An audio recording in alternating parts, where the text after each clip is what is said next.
Hello and welcome to the Red and Blue Review, everyone.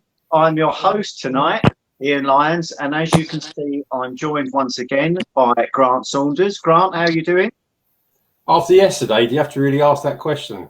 Well, it was a bit of a stupid question. Top banana, yeah, really, really good, thanks. Excellent. And we've got a new face tonight because unfortunately Mr. Hollyoak couldn't get on. It's his granddaughter's first birthday, so he's clearly enjoying himself there. And there are other problems getting on as well. I'm pleased to say we've got a new face, Andy Ball. Andy, how are you? Yeah, I'm very well, thank you, Ian. Good. And I'm sure you also enjoyed yesterday as well, did you? Oh, couldn't believe it. Fantastic result. I stayed up till about 1:30 in the morning watching it when I got home from work.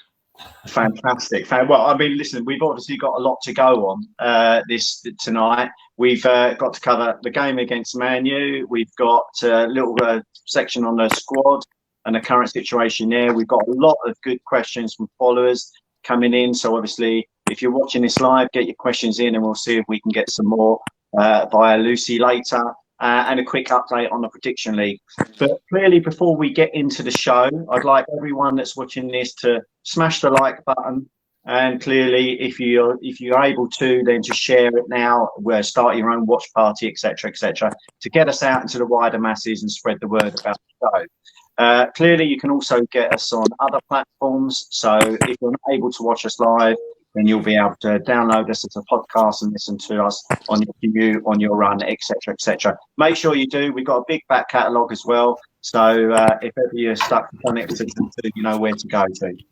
Right, okay. Straight into it then. Yesterday, we had a great result against Man United. And as always, there are plenty of controversies, certainly around VAR. And what were your thoughts on the game then, Grant? Where do I start? It was absolutely, it was just amazing. The whole thing. When the teams were announced, I always put up on my page, the team, the subs, etc. You straight away you get your negative comments. Oh, boy, doesn't know what he's doing. But didn't he pick a great team for that match though? It worked well. And you alluded to Roy not using subs. He did quite well with his changes, I thought. Let's cover the starting 11 then, because obviously, again, followers of the show will know that Nick does his regular Philpott player predictions. Have you got Nick's prediction there? Yeah, well, he got 8 out of the 11 this week, which is actually not too bad. I know that he suggested that Dan would start instead of Sacco, but obviously none of us were aware that Dan was injured. And he had Luca instead of McCarthy. I know that a number of people on the video comments were suggesting that McCarthy couldn't be dropped, and obviously that was proved to be right. And he also had Eze playing instead of Schlupp. But again, he's someone that we know that sticks to his favourites, and Schlupp started. Do you think it's a case of him sticking to his favourites or sticking to a winning team? Well, last time, were they? I don't know. Andy, what do you think? Do you think he's got favourites, or do you think he's now got a squad where he can actually play the players he wants to suit the opposition? Yeah, I think he's got that versatility within the squad now. He's got, he's brought Batshuayi in, he's brought Eze in as well. When they become fully fit, he's going to have that competition for places, which I think is really important. And it's something I've asked always had. So that competition for players is really cool in terms of making it more, I think, robust, and also so that, like you're saying, he can change the dynamics of midfield 3, 4, 5 to compensate for the other teams have. Yeah, I know. I think you're right. So, I mean, Grant, you were just starting to go into your thoughts on the game. So maybe we should cover that bit. Yeah, I mean, I thought that we straight away we just up for it, weren't we? We really were.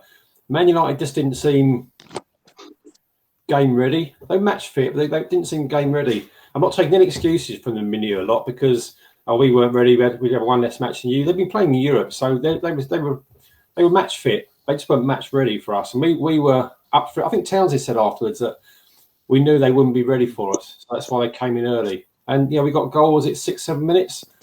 happy days. And after that, it was just I'm not going to say exhibition football. That'd be pushing it a little bit, but it was good stuff to watch. Going back to the team selection with Sacco in there, initially everyone's thoughts are, oh bloody hell, here we go.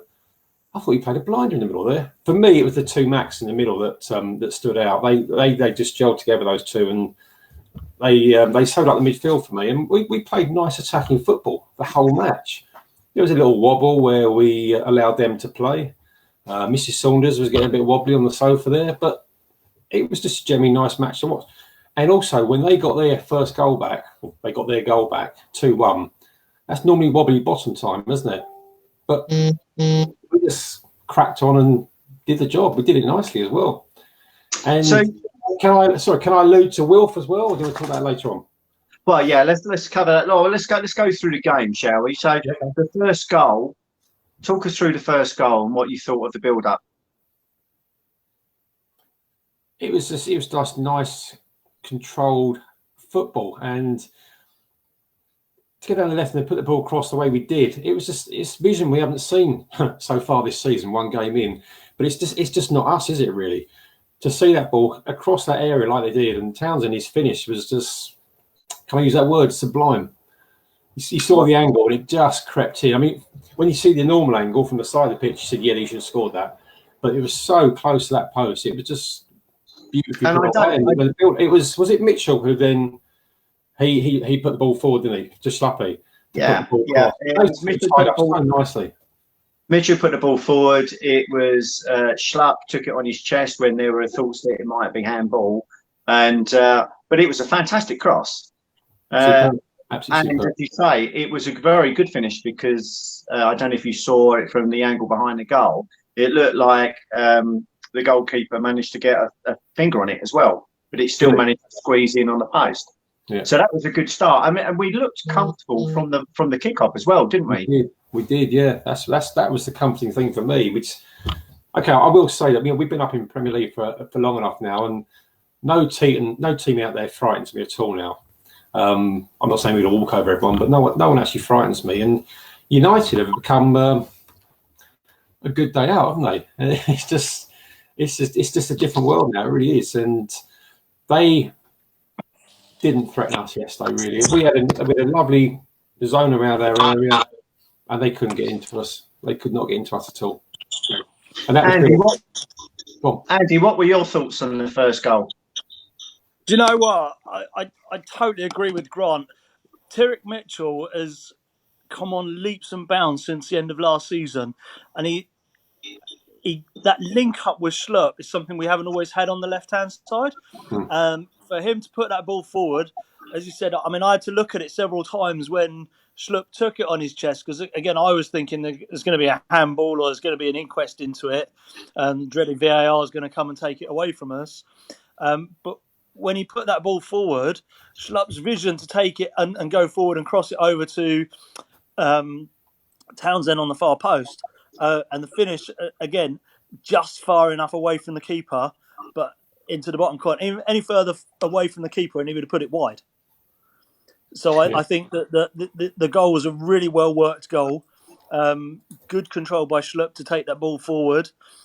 Nice ball by Mitchell to put it down there in the first place, and again, a thoroughly well worked goal, and thoroughly deserved. Yeah, no, I completely agree with you. I mean, I like Mitchell. I know that we covered it in last week's show. Is that I think we've potentially got a better defender in Mitchell than we had in Aaron Wan-Bissaka, who I was quite surprised didn't actually start against us. I'm not quite sure why he didn't. Was he on the bench? He was on the bench. Yeah, he was on the bench because he'd been self-isolating. Oh, right. Okay. I think he's been doing that for the latter half of last season as well, hasn't he? I mean, I don't think he's not particularly impressed, but I think with Mitchell, we don't necessarily have someone as competent defending, but we've got someone that's far more fluid in moving the ball. I mean, we'll come on to it later on. You know, the second goal, he's instrumental in that, and his ability to pick a pass, I think, is way and above Wan-Bissaka. So I think we're onto a good thing now. And Andy, what were your thoughts on the first goal? It was And going what you were saying a little earlier, Grant, about Sacco, and thinking, oh my God, what's he going to do? I agree. I don't think he put a foot wrong. Normally, you'd expect he's doing Cruyff turns on his 6-yard box, but he just did the basics, and when he does the basics, it's good. Andy? What were your thoughts on Kouyaté and his performance this week? Do you know, for me, Kouyaté as a centre back, I mean, he plays there for Senegal. He has played there for Senegal. For him as a centre back, his reading in the game is excellent, and I think alongside Sacco, the pair of them, as you said, didn't put a foot wrong. Kouyaté has come on as a defender, and he's played centre back for us several times now. He's certainly adequate cover, and almost one that you'd put alongside Cahill or Tompkins if they were both fit. If you wanted to play three at the back, I would go with those three easily. Well, that'll make certain Mr. Hollyoak smile when he gets to watch this, because that's something that he and I have been parading for quite a while. Our ability now that we've got the centre half we've got to play three across the back. Maybe with the likes of Mitchell, PBA, potentially Klein, we'll come on to that later, and Ferguson, not forgetting the much overlooked Ward and Kelly as well. We've got people there that can play a fullback role, an attacking fullback role, wing back, if you like, and change the system. Whether or not that'll happen, I don't know. Right, so the early goal, we get the early goal. We're looking, and what are your thoughts on how that plays into the way we set up and how that benefits us going in front? Grant? We came out with this attacking side to going in front. That just supports what you're playing, doesn't it? If you play attack, best form of defence is attack, isn't it, for me? And we didn't stop attacking. From that midfield, that nucleus in the two max, that just, for me, gave us the strength there to not let the ball get through to the defence and just carry on attacking. We were sitting so high as well during the game, and I think the biased commentary was saying how much Man United were sitting back. They weren't sitting back; they were forced back because of how we were. Should we allude to the biased commentary? I love the well. I'm sure we were. Well, why not? Let's just do that now. What do you think? Flag them off. Was the commentary biased? Was the commentary biased? It frustrates me as a commentator. I don't know if many people know what I do at Palace, but I do radio commentary for visually impaired fans at Selhurst Park on the home games. So for me as a commentator, when I listen to commentary on the telly or whatever, I try and think, what can I take from their experience? What can I learn from the guys that are on the telly? And sometimes I look at it and I think, actually, do you know what? Nothing. I can actually do a better job than what they're doing. Yeah. And then sometimes they go, oh, it's United this and United of injuries, and they don't actually give the credit where it's due. And I think Grant said it. We came out, we attacked, we took the game to Man United. So that commentary, and I think Souness, in fairness, Souness came out and said, I'd like to apologise to Palace fans because he thought that we would start the game with negative football or defensive football. And after the game, he actually came out and, to his credit, turned around and said, I need to apologise to every single Palace fan out there. Your team did a really good job today and actually took the game to United and attacked them. Well, I mean, that's nice to hear. I know that Gary Neville begrudgingly said that we should be 2-0 up, 3-0 up at certain parts and everything else. But again, the mainstream media, everything was focused on how bad United were, not the reasons for why they were looking so bad. And again, we weren't getting it. We're still not seeing any of that. And to me, I'm quite happy with that. I'm quite happy with the focus being on us at the minute. I mean, this is a second really positive podcast in a row, which I'm overjoyed to be able to do and be part of. And that's because we're seeing the team being the sum of its parts and not individuals as we had previously. And I think the reason I asked you the question earlier, Grant, about how you think it helps us going 1-0 up is because I don't actually see us as an attacking side, and that the stats would suggest we, possession-wise, we had, 12 24% against 76%. A lot of that is because we went up front, but we're a counter-attacking side. Counter-attacking, exactly, yeah. And I think by the real benefits of being a counter-attacking side with the weaponry or the potency, if you like, of the attack up front now, is if you get a goal up, you open teams up. They have to come at you. And that's just a quick question. Your 76% possession for Man United, how much of that was in their own half? Right. Pretty much most of it, I would have thought. So yes, okay, we only had 26% possession or whatever it was, but if the majority of United's possession is in their own half, surely that's a positive for us. And although that 26% is a low figure for actual possession, the reason they've got the ball and they're having so much possession is because of the hard work that McCarthy, Kouyaté, and all the guys that are chasing down, Townsend and Wilf, and all the guys that are closing down and closing and making them pass the ball around at the back. That's just a testament to the amount of work that they're actually putting in. So although they have possession, those stats don't really give a real reflection of the game. Well, possession doesn't win you games. I mean, let's get that straight. I mean, Grant said that last week. He's right. Possession doesn't win you games. But what it is a testament to, and the picture it does show, is that we are not necessarily an attacking side. We are very much a counter-attacking side. You're right in what you're saying, is that the possession is probably in their half and the upper half of our half. But we just put two walls of four in front of it and say, break us down if you can. And that probably brings me on to the point that Grant, you've alluded to earlier about the two Jimmy Max. I mean, how good were they yesterday? Outstanding, absolutely outstanding. Total workhorses, and they're like the Rottweiler. They're like the little Jack Russell that snaps your ankle. You can't get away from them. It's superb. I mean, how many superlatives can you use for them? They were just outstanding. They won that midfield for me. Really did. Attacking on the side, but in the middle, they were the answer. And what do you think that means then, Andy, for the likes of Luca and Maya and Riedeveld? So, yeah, it's good. But as we said earlier, they now need to show that they can get back into that side. And that's through the hard work on the training ground. But there'll be another game where maybe James McCarthy's not the answer. Maybe it is a Milivojevic. Maybe it is a Max Meyer, an attacking midfielder that you need in there instead.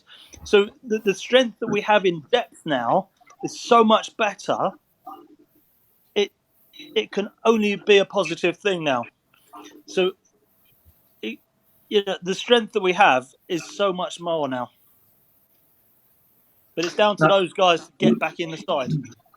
Yeah, I mean, I think, again, with Roy, they've got to fail before anyone gets back in the side. My only concern with Jimmy Mack, especially, is that he was on for the full 96 minutes yesterday, still doing doggies, still running, his heart out.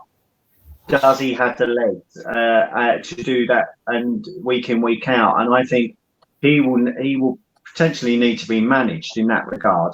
And maybe that's when the likes of Luca will come into play. Isn't that the beauty of having the strength in the depth? That you can rest him for a week when it's necessary. It might not be a Man United or a Liverpool that we're playing, but a Fulham where Milivojevic can come in and do exactly the same kind of job, and MacArthur can have the week off. Yeah, well, let's hope so. Grant, yeah, sorry. Just look at the bench we had yesterday. How strong can you get? What we've been forced into over the last period of time, the team almost picks itself because of injuries, etc. We're getting past that now. We still got some players who are injured, but we've got players there. What Roy's very good at is picking the players for the match. So he picked the right team yesterday. He had choices. He didn't have to put that team out. He had choices. And for the likes of the others to get back, this can only be good for us. Just to reiterate what Andy said, it's people competing now for these places. They can only be good for the club, can't it? Yeah, I completely agree. And good for us as well. Good for us as fans. Yeah, definitely. So, I mean, with that, there was one anomaly, and clearly it was brought up. Well, I say clearly, but there are other candidates there. He made Wilf captain. How do you think that affected his performance yesterday? Me, Randy.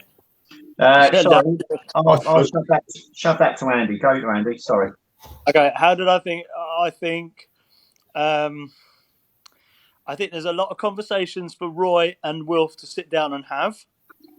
I think you could look at it and say he's trying to keep him here until the transfer window shuts by giving him a bit more responsibility. I think he accepted the responsibility yesterday and produced a performance that was outstanding. He took his penalty really well. He got, the second goal was a great finish. You couldn't really ask for more of an accomplished performance in terms of a captain. So you could then look at it and say, well, look, he's on the verge of potentially a transfer. We never know whether it's going to happen or not. It's been like this for the last couple of seasons, whether he's going to stay or go. We know that he potentially wants to. Whether they can afford the money for him, I don't know. But in terms of an actual performance for a captain, I thought he rose to the occasion and was well worthy of that armband. Grant, your thoughts on Wilf and his captaincy? Yeah, I had a reaction when I saw it. It was an odd reaction, positive reaction. I think it can be good for him, the captaincy. I made some notes during the match, and I was just thinking, have I actually seen Wilf do any captaincy work of late so far through the match? What I did notice about him yesterday is he kept his cool quite well. He's having a little bit of a ding-dong with the Greek hooligan. But I think he won that one as well. But he did keep his cool yesterday. I don't know about leadership because I didn't really see much of that from him. But we know he's a gobby little git on the pitch, and it worked well. It seemed like the players were working for him as well because Wilf's attacking, yeah. That I think helped yesterday with our attacking play. He was leading it from the front effectively. He was dropping back a little bit when he needed to. What I saw yesterday from Wilf was a little bit more of a grown-up Wilf. And do you get that in one match? I don't know. Roy obviously thought he was the man to give the band to. I would have probably said give it to Jimmy Mack, really. But well, I mean, as I said, there were a couple of candidates there. There was the likes of Sacco, who's had it in the past. Even Joel Ward could have probably taken it. Chiarte. But it was interesting that he actually gave it to Wilf. But I would probably say there was one significant moment where, as captain, he made the right decision. Penalty. And that was exactly it. So let's move on to that then. Let's talk about, if you could just talk us through the lead up to the penalty and the decision that was made. My initial reaction was that's a penalty. That was my initial reaction, and surprisingly got called back to do it. The more I watched it, the replays, I mean, first of all, I thought it was a pathetic little attempt at a dink, but actually it was a superb dink, and that was going to end up in the top right-hand corner of the goal, which is why it became a penalty. But first of all, I didn't think it was, but it was. So there's still a lot of contentious comment going on about it. Letter of the law, it's a penalty. And sorry, Andy, what were your thoughts on the penalty? Again, having watched the game and saw how many times they showed the replay for it, I was like, is it not? It was one of those, over a course of a season, you'll get some go for you, and on another day you won't get it. We were lucky yesterday. We got a very contentious penalty when who missed the first one? Ayew. When Ayew missed it, I was like, okay, maybe that's justice to a degree, because it was so contentious. If it had been the other way, I'd be shouting blue murder that it was never a penalty. Yeah. Do you know what I mean? But you can guarantee if it had been the other way, it would have been a stone wall penalty. They would have given it without even looking at the replay. Okay. Well, Grant, when you saw Jordan Ayew step up, what were your thoughts? What were the thoughts going through your mind? Beep, beep, beep, beep, and beep. I wasn't comfortable. He didn't look comfortable taking the penalty. I just didn't think he was going to get in the back of the net. I would have put Townsend up there for penalty taking yesterday. But when he did what he did, I thought the same word as Andy. I thought, okay, that's justice. I took that on the chin. Yeah, we didn't get a penalty, didn't score because it wasn't a penalty. So you were thinking it was. I'm of a different mindset. I mean, again, we've been party to a ref going to the monitor to make the decision. And it's not as if it was given as a penalty. He's actually gone over there and looked at it and made the decision. For me, it's different to the penalty today for Southampton, in that it was actually an attempt on goal, and it was actually going on target, and by hitting his arm, it was in an unnatural position, but it was certainly away from his body. Technically, it is a penalty. My thoughts when was stepping up to it was, well, that's it. He's not going to score it anyway. I mean, that was De Gea's. Was it 18 of his previous penalties? He's not against his face. He's not saved. Yeah. And then you just knew it was going to be that one. But as Rob Donovan said, he's asked the question, do we think Will pulled rank on him? And I think definitely that's exactly it. He just thought, out the way, I'm going to show you how to take this. He played captain. Sorry to butt in here. He played captain. He did it really well. Exactly. And, and that was the point I was trying to get at earlier, is that I think he's actually stepped up there and he's done the right thing. What do we think that means? One more thing about the penalty there. If you watch the celebrations afterwards, you can see Wilf clock eyes with Jordan. Yeah. That's how to do it. Yeah, you watch the replays, you see it. I must have missed that one. You're watching him too intently. Yeah, we watched it for 5 hours. Go, Andy. No, I just think, that armband is a huge responsibility. And he's obviously seen Jordan miss it or be saved. And then he's gone, do you know what? If he takes another one, is he going to have the confidence to actually put it in? No, probably not. Although he did score the one in, I think Summer Kerson's just said we scored 10 in midweek, which we did. So any one of them really could have taken a penalty. But he's looked at it. He's gone, no, he's just saved one. And sometimes I'm guessing you guys played football. When you take a penalty, if you have it saved, do you have the confidence the next time to go and take it without any kind of doubt in your mind? Definitely. Psychologically, the goalkeeper had the upper hand on that second penalty. I definitely stepped up. To answer that question, I definitely think that things have moved on since certainly I started playing football, in that they practice penalties day in, day out, and that's been proven by the penalty shootout in midweek. The quality of penalty taking in the British game now and the English game is phenomenal. It's really good, and you're now seeing that actually in the English team as well. And the fact that we're actually starting to win penalties, penalty shootouts. So I don't think it'll affect them half as much as you think. But as I said, I was going to go on to say is that, do we think with Eze and Batman starting on the bench, do you think that's the chink of light that maybe Eze needs or Batman needs to get on the start? Grant? With Ayew missing? Yeah. Tough question. Because Jordan's doing a job, isn't he? He's doing a job where Eze could definitely fit into. The batsman is more central for me. I know Jordan's played there, but he's more of a wide man, isn't he, for us now? So, yeah, if you got someone like Eze, and he came on, he was quite comfortable when he came on as well. And someone in the chat actually just said that he puts away a nice penalty as well. So he does, yeah, he does. The points are adding up, aren't they? The points are adding up. Yeah, I think before I come to you, Andy, I think with regards to Ayew, again, I was one of his biggest doubters last year, and then he proved me wrong. But I think he's only got a certain level in him.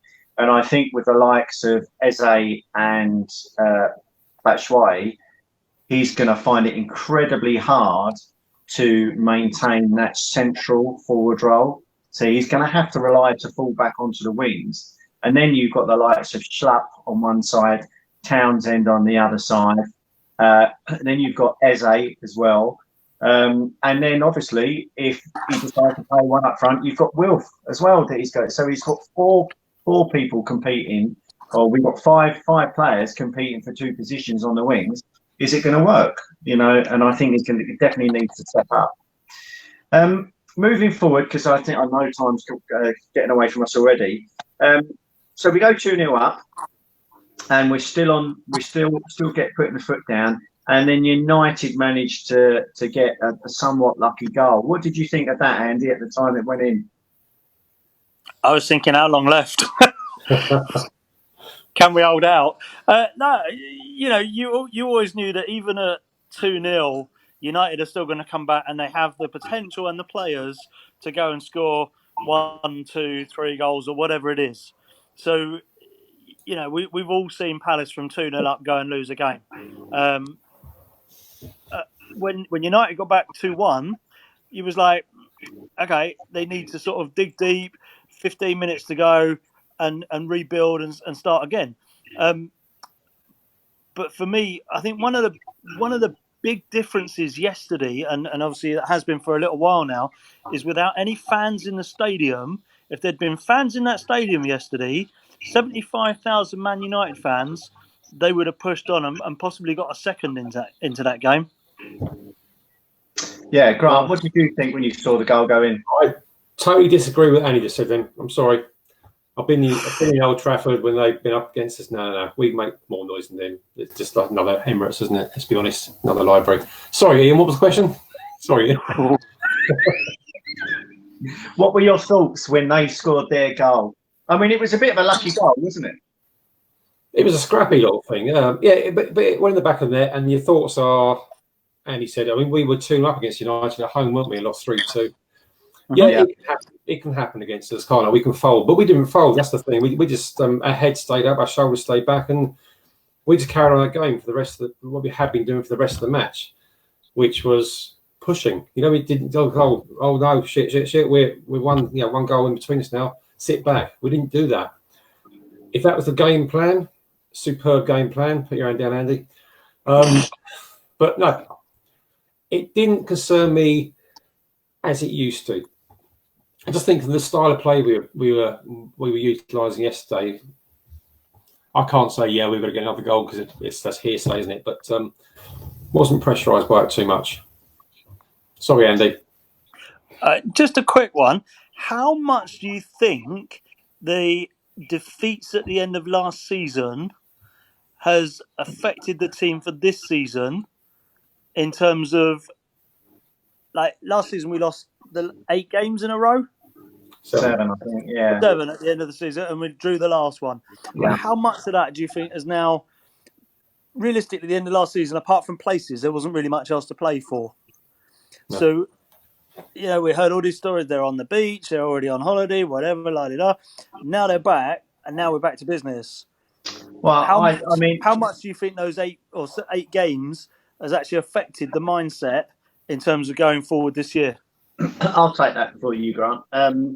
I think that it clearly has focused the mind of the management team, and that it's obvious that it wasn't good enough. I think the fact that they've been able to get out there, I mean, we'll come on to the stats in a minute, but this is the first time we've won our first opening 2 games in the Premier League. So it's something we've never done before. So we're already seeing, and it's not as if we played the form side at the end of last season, which again was only like 6 weeks ago anyway, and we played one of the big 4 away, and again we're one of only 2 teams in the Premier League era to have beaten Man United at home in successive games. So I think it played a big part in it, but long may it continue. Next week's going to be a bit tough. I mean, we'll come on to that in a minute. But what are your thoughts on that then, Grant? Remind me of the question. As, Sorry. as to what effect losing 7 games had. I saw the last games of last season as pre-season. That's what I saw. I saw it. We were okay against Bournemouth. We won, but after that, we were just turning up for a bit of match fitness. I go to all the pre-season stuff, and that's exactly what I saw. I think they had switched off. I thought, it didn't matter where we finished, 1 or 2 places above. It's only a couple of million quid. What's that these days? Let's be honest. And I think they had switched off. I think they were getting ready for next season, i.e. the last couple of weeks, and getting the mindset ready, because we were a different team last week. We're definitely a different team yesterday. And last season, those 7 games, it's behind us. It was an uncanny that number 7, wasn't it? So yeah, it was. Yeah.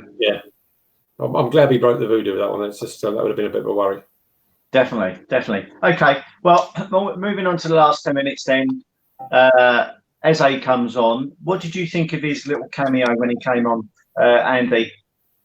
Yeah, I've been impressed with the young lad since he's been on a couple of times now. I think he's going to learn very quickly that he needs to just pick up his pace a little bit, because I think a couple of people will hit him quite hard and maybe try and scare him off a bit. But I think he'll fit in very well, and I think we've got a big future with that lad. Grant, what do you think? Well, my initial reaction was the player he replaced. I thought, he'd done a great game, and that was my initial concern. I was worried, but I will say, that's a hard word, isn't it? However, I will say when he came on, for me, he was just like he was in the previous match. He showed some good running. He releases the ball so quickly. Is what I like. We need to be used to that, because he really released his ball too quick for us. We're not ready for that.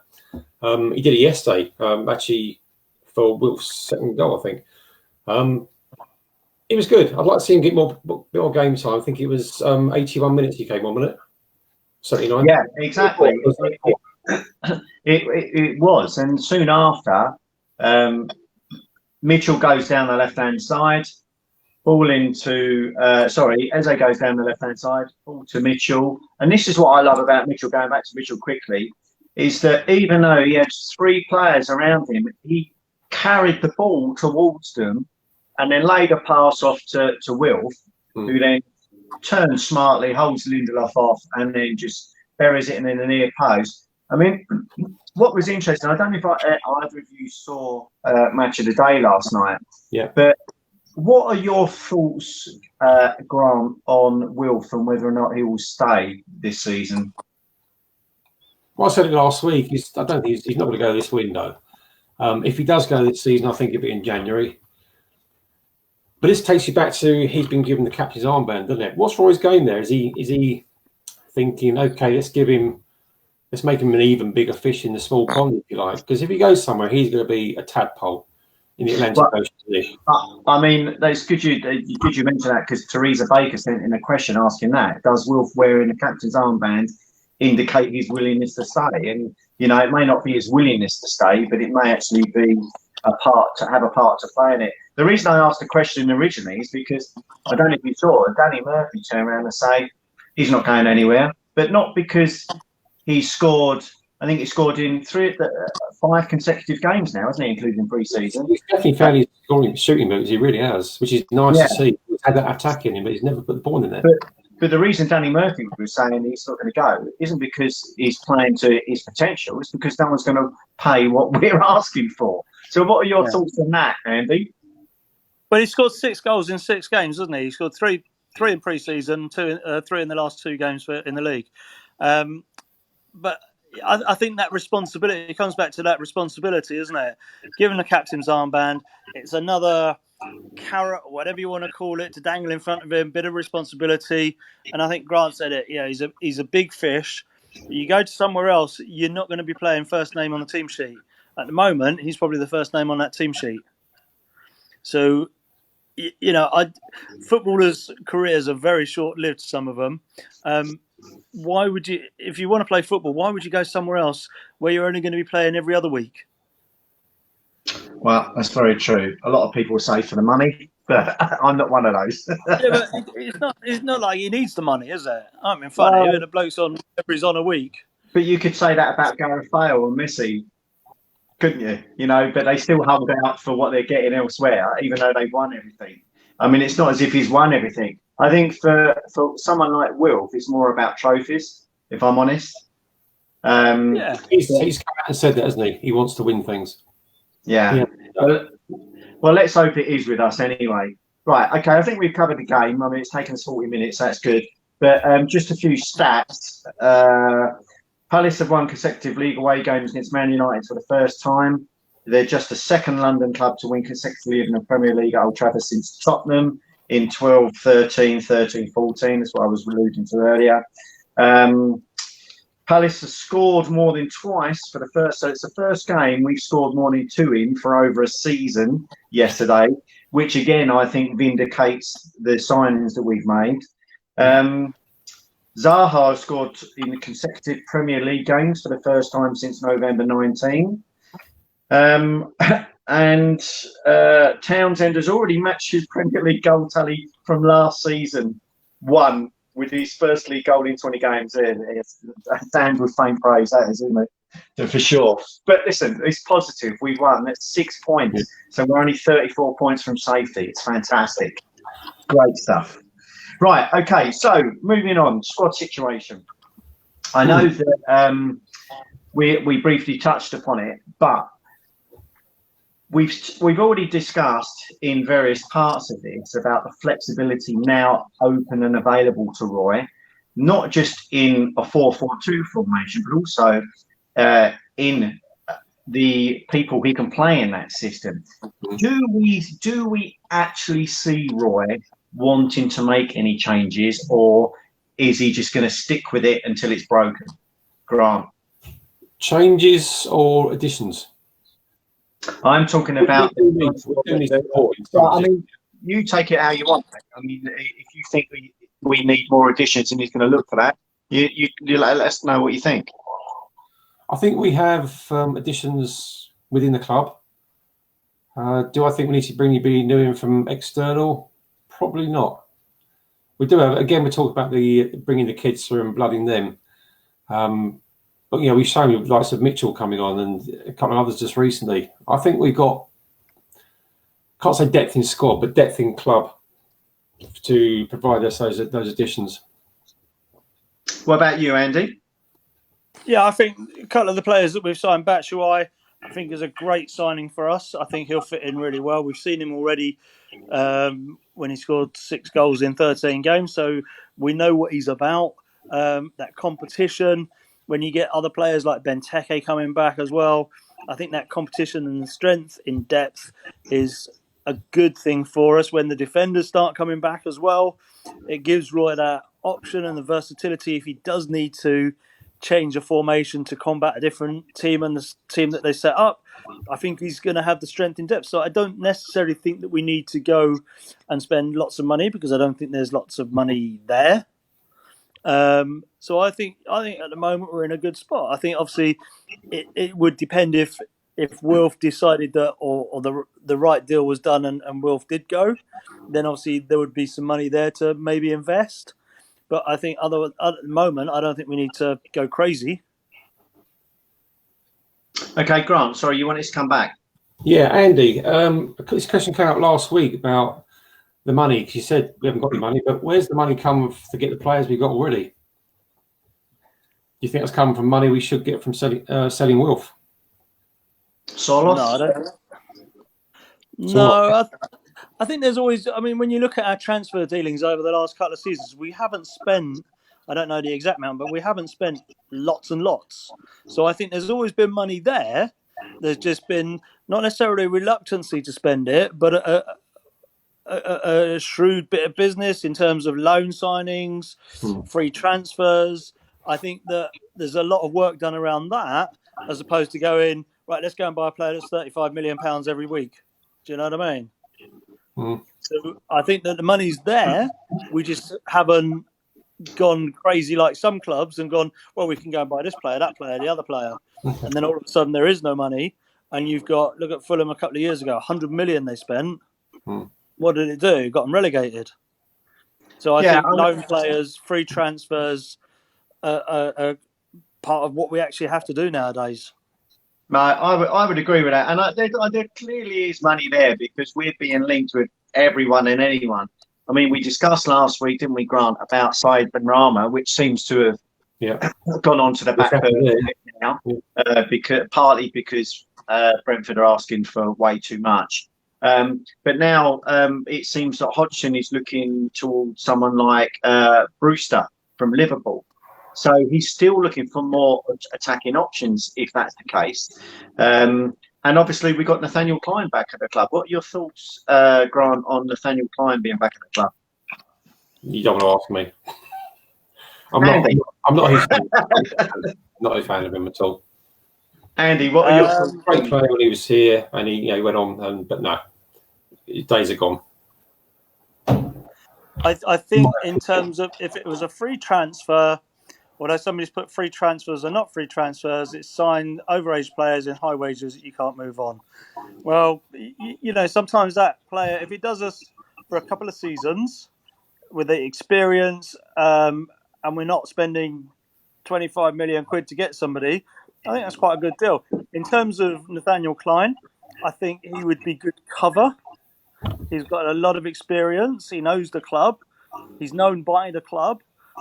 So I think he would be an addition to the squad. I wouldn't necessarily put him in straight away as first choice, but I think he would be good as a cover player. I mean, I think the thing that we need to be aware of, it's all very well being linked with Benrahma and Brewster and Klein on a free transfer. How many players do we actually need in a squad before the squad is too big? No, that's a very fair point. And we've clearly got to get a lot of the deadwood out. And a lot of that deadwood is on a lot of money as well. I would potentially, and this is just my opinion, when I'm talking about deadwood, talking about Connor Wickham, you're talking potentially Sacco, you're talking potentially PVA, you're talking Sorloth, even though I'd love Sorloth to come back, but he's not. We've got a lot and quite a few players that are on high wages that are just sitting around and just taking the money. Some of it is not their problem. Some of it is because Roy's not playing them, but there are others there that just simply aren't going to get a chance. Max Meyer, would love him to be found a place in this side, but can I see it? No, it's not going to happen. Roy, there's clearly something about him. Roy doesn't like, or it doesn't fit in with Roy's plan. So yes, no, I would agree with you there, Andy. I think we need to now start getting rid of players in order for bringing more ones in. Would you agree with that, Grant? One player you left out for me was Tekkers. Didn't say him either. I completely forgot about him. Yeah, no, definitely. But apparently clubs are looking at him, though, aren't they? But I mean, if you look at it, we've got Eze's come in, Batshuayi's come in on a loan. You're looking at Nathaniel Klein. You've got Mitchell's been promoted into the first team this season. So that's 3-4 players. So you need to balance it out a little bit and remove some of the players to create that space. But I guess, Sorloth would be one that would go, although he's not technically playing for us. So his is more purely a financial reason for getting rid of him in terms of a transfer fee and saving on. I doubt we're paying wages because unless there's some sort of deal where they pay half each. I don't know. So there's certain players. Connor Wickham, is he not out on loan anyway? Did he come back? He came back. He came back broken, didn't he? Yeah. Came back broken. Yeah. Probably broken before we sent him out, wasn't he? Yeah, but he did. He scored a few goals for Sheffield Wednesday, wasn't it? He scored a few goals. Sheffield Wednesday. But to me, it's not even about the likes of Benteke and Wickham. It's not even about trying to get a decent fee for them. It's just getting the wages off the books. That's the key for me. Anyway, time's running away with us, gents. So we've got some questions from followers, which we'll do next. Andy Hopper, wrote in saying, do you think PVA will struggle to get back in the starting lineup after Mitchell's recent performances? He's been really impressed with him. Grant? How close is PVA to being fit? No idea. Thanks for the information. That's really good and helpful. Not if he was ready to play tomorrow, I could see him getting back in. I think if Mitchell gets a bit more time on the pitch, he'll make a case for himself. Well, I mean, he dislocated his shoulder, didn't he? So that's how the rest of his life. Yeah. Yeah. So he's another one that's broken. It's normally a couple of months, isn't it? I know he didn't. I don't think he had surgery on it. So I thought he did before the season ended. Maybe wrong. Okay. All right. Well, what were you dislocated? Which match was it? Was it Tottenham? No. Chelsea. I don't know. No, it can't be last one because Mitchell came in, didn't he? So, but it was a few games before the end of the season. Yeah. Andy, what are your thoughts on Mitchell versus PVA? I think it's good competition. I think you've got two ends of the scale. You've got a young, up-and-coming fullback, and you've got a player that's been very well established, a whole heap of experience. So I think it's about that combination, and again, working out which team you need to play each one against. Because I don't think Mitchell's ready to play every single game. Not quite just yet, but I think there's games where the experience of PVA will be way and above what Mitchell can offer for us. And as we've said already a couple of times, he's got caught out a few times. He's inexperienced. And yeah, I get experience comes from playing games, but sometimes you just need that experienced player. So PVA for me in certain games would be the first name choice on there ahead of Mitchell. Good stuff. Right. Okay. Next question. I'll come to you first, Andy, on this one. Ian Noble writes, which currently injured player or players get back in the side when fit and why? Or do you never change a winning team? Andy. That's a good question. I think probably one that I would put back in would be Cahill, purely because of the experience and his leadership qualities as a player.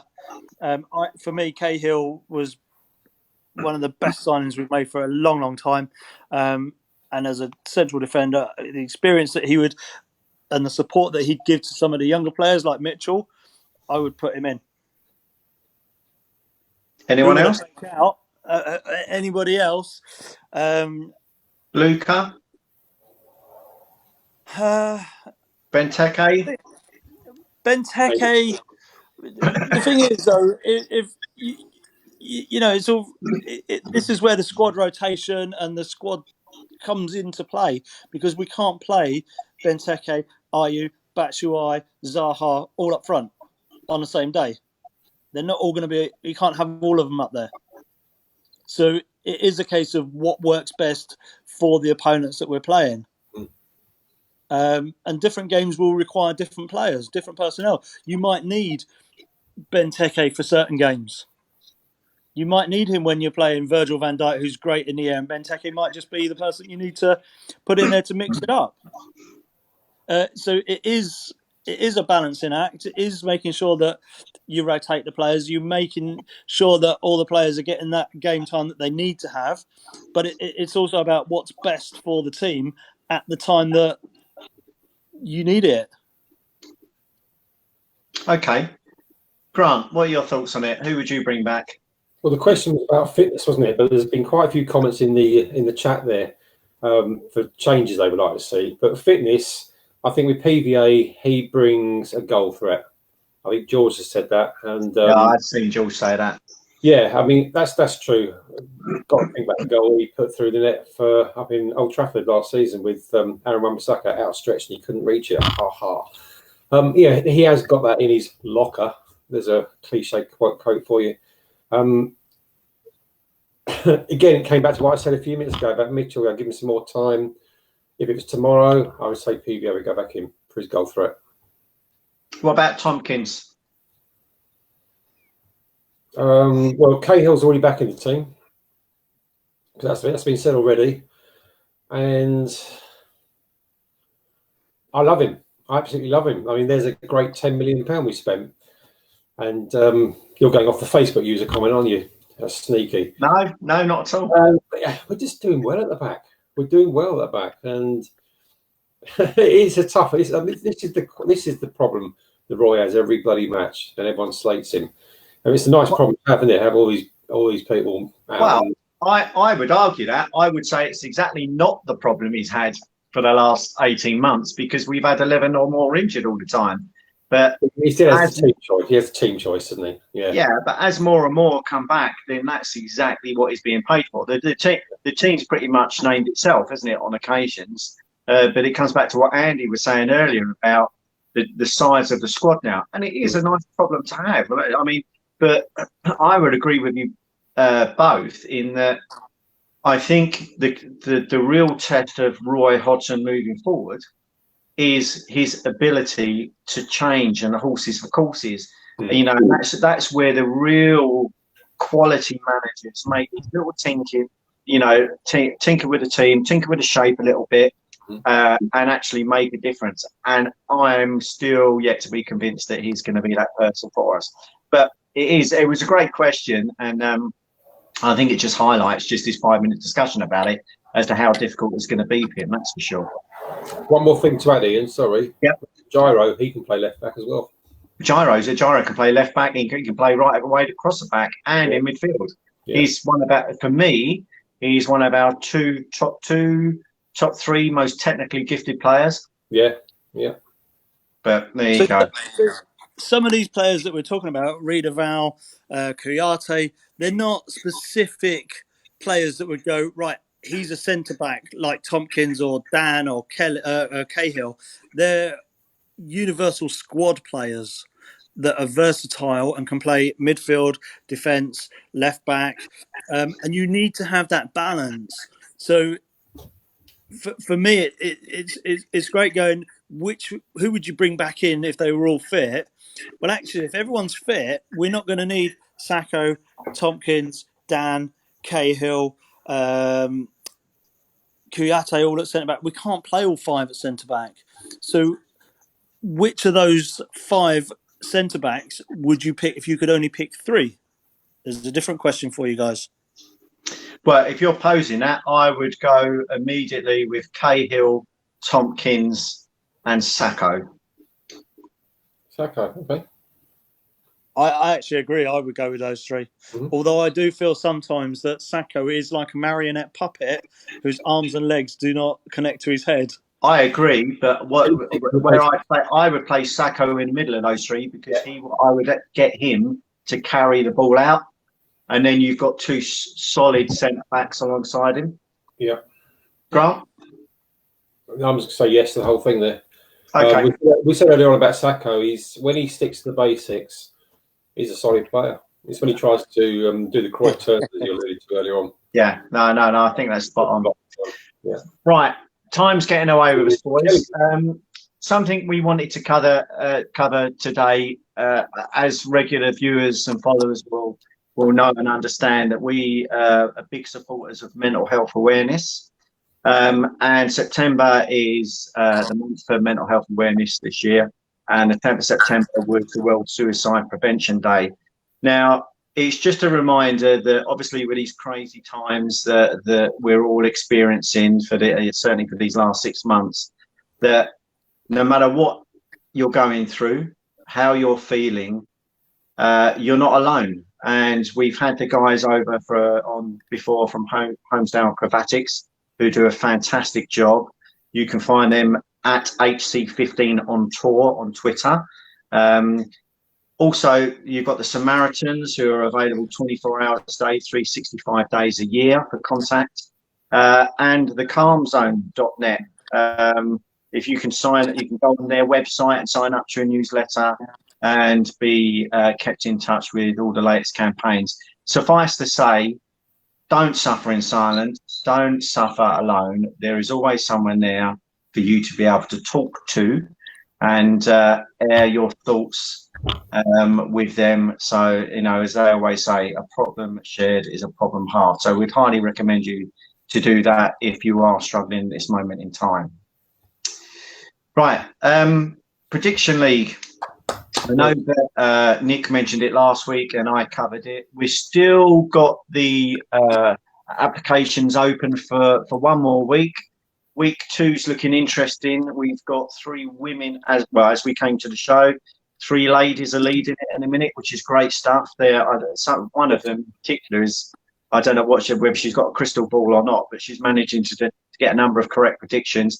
But it's changing all the time. And the beauty of this game and this league is that there are at least 30 points every week up for grabs. So the places change all the time. We had another few people sign up last week. So if you're interested, I'd highly recommend it. I know that the competitors at the minute would highly recommend it as well. Just go to redandbluereview.co.uk and look for Prediction League and sign up. And you'll get confirmation straight away from us. Right, that's it, boys. Thank you very much for your time today. Thanks, Andy, for stepping in at the last minute. It was good to see you again. And we'd hope that you'd come back on later on in the season, if that's okay. Yeah, I would love to. Literally, I got in from work. I had a phone call 5 minutes before we were due to go live on air, asking if I'd join in. And hence why I'm kind of like quickly did my hair, get ready. But yeah, I've enjoyed it, guys. I really appreciate you giving me the opportunity to come on. Well, we've really enjoyed it as well. And Grant, as always, it's a pleasure having you on, mate, especially as you seem to agree with a lot of what I say. So it's even better. It's the easy life, just easy life, yeah. Okay, well, we'll be back next week, hopefully with Nick. Hopefully his work schedule won't be as bad and prevent him from joining us. I can tell you, having done this for the last hour, he does a sterling job. And I can't wait for him to come back. But nevertheless, hopefully the regulars will be back next week and we will catch you then. Goodbye.